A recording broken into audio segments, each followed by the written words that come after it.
Hello, world and universe. Welcome to the Trevor Donald Experience. Manifest your truth. And if you're new to the channel, please hit that like and subscribe button. And for all my continued followers, I want to say thank you.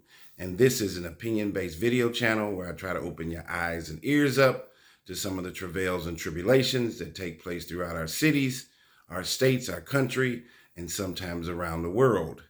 And this story has everything to do with a Black history moment that I ran across, and I think many people are not aware of how an all-Black women's college in Atlanta, Spelman College, got its name and what family that the name came from. And for those who don't know, Spelman College is a private historically Black women's liberal arts college in Atlanta. It was originally founded in 1881 as the Atlanta Baptist Female Seminary School, and Spelman awarded its first college degrees in 1901 and is the oldest private historically Black liberal arts institution for women. But where did the name come from, Spelman? So this is a Black history moment for those who may not be aware, and I was not aware of it.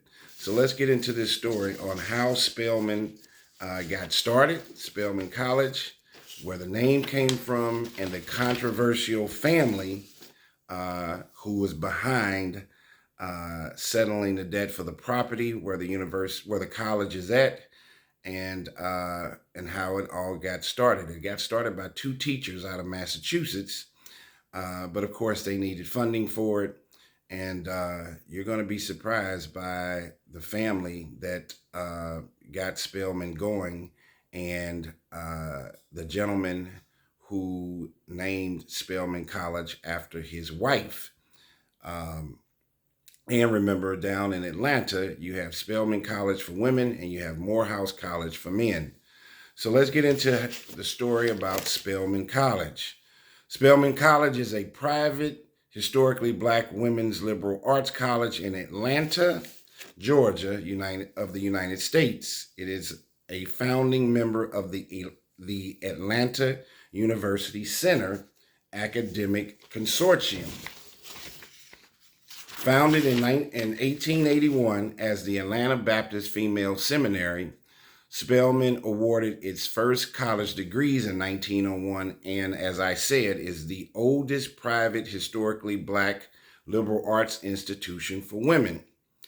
So how did it get started? The Atlanta Baptist Female Seminary was established on April the 11th, 1881 in the basement of Friendship Baptist Church in Atlanta by two teachers from Oread Institute of Worcester, Massachusetts, Harriet E. Giles and Sophia B. Packard.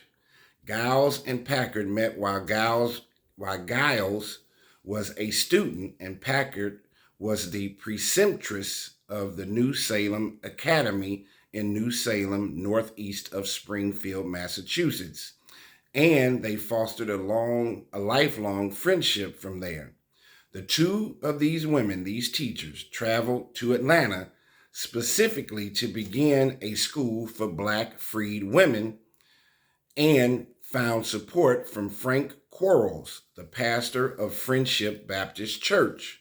So this is how they got started. Giles and Packard started the school with 11 African-American women and $100 given to them by the First Baptist Church in Medford, Massachusetts, in addition to a promise of further support from the Women's American Baptist Home Mission Society.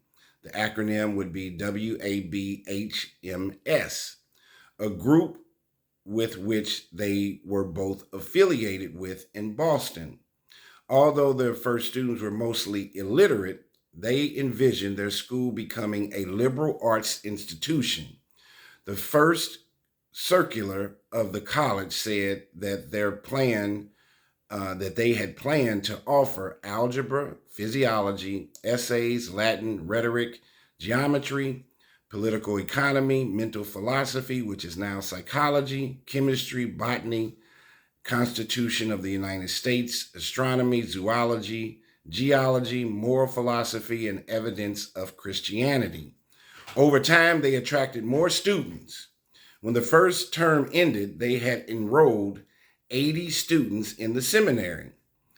The WABHMS, which is the Women's American Baptist Home Mission Society, made a down payment on a 9-acre site in Atlanta, relatively close to the church where they began, which originally had 5 buildings left from a Union Civil War encampment to support classroom and residence hall needs. In 1882, the two women returned to Massachusetts to bid for more money and were introduced to this controversial person and family. And guess who that is? John D. Rockefeller, who was an industrialist and a Northern Baptist at a church conference. This is where they met him, in Cleveland, Ohio. Rockefeller was impressed by Packard's vision, and in April 1884, Rockefeller visited the school. At the time, the seminary had 600 students and 16 faculty members. The school's existence was enabled by donations from the Black community in Atlanta and the efforts of volunteer teachers. John D. Rockefeller was so impressed that he settled the debt on the property. His wife, Laura Spelman Rockefeller, her sister, Lucy Spelman, and their parents, Harvey Buell and Lucy Henry Spelman, all supported the school. The Spelmans were longtime activists in the abolitionist movement. In 1884, the name of the school was changed to the Spelman Seminary in honor of Laura Spelman Rockefeller and her parents. And remember, Laura Spelman Rockefeller was John D. Rockefeller's wife. Rockefeller donated the funds for the oldest building on campus, Rockefeller Hall, which was built in 1886. Miss Packard was appointed Spelman's first president in 1888 after the charter for the seminary was granted. She died in 1891, and Miss Giles was the president until her own death in 1909. A diploma granting institution in its early years, Spelman awarded its first college degrees in 1901. And so from 1910, so the growth of the unit of the college happened. So from 1910 to 1953, the seminary had a substantial amount of growth and transition. After Giles' death, Lucy Hale Tapley became the president.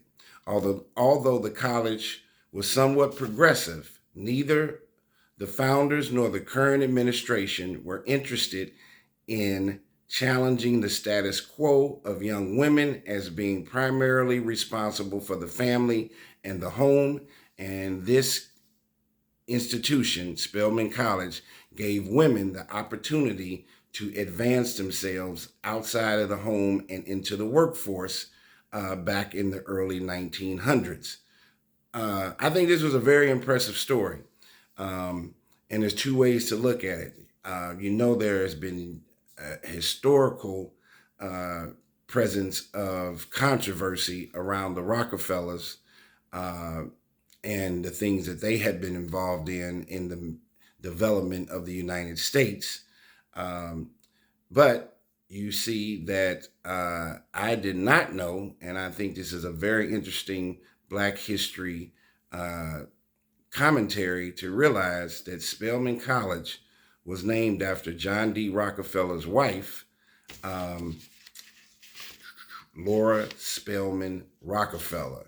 I did not know that. And for those who are very into Black history and what's going on, we know our universities, our school systems are melting pot for education, and we also know that education is the key to everyone's freedom and access in America today.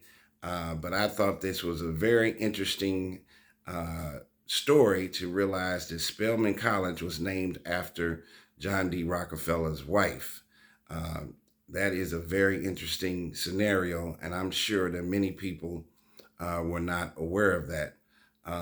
That does seem to be a great situation, especially in all uh, black women's college, to give these women an opportunity, as I said before, to cultivate and navigate their way through education, to get a college degree, and to go from just being homemakers to entrepreneurs to business women seems to be a very great thing. Spelman College has put out a lot of great individuals, women that have done great things throughout the history of the United States, along with Morehouse College, which is an all-male school down in Atlanta that has put out great men. And one of the most notable men we all know was Dr. Martin Luther King, who went to Morehouse, along with movie director Spike Lee and Samuel L. Jackson. The actor Samuel L. Jackson even spent a number of years down in Atlanta at Morehouse College where he met Spike Lee. This is an interesting story. Tell me what you think about if you knew or didn't know that Spelman College was named after John D. Rockefeller's wife, Luce. What was her name?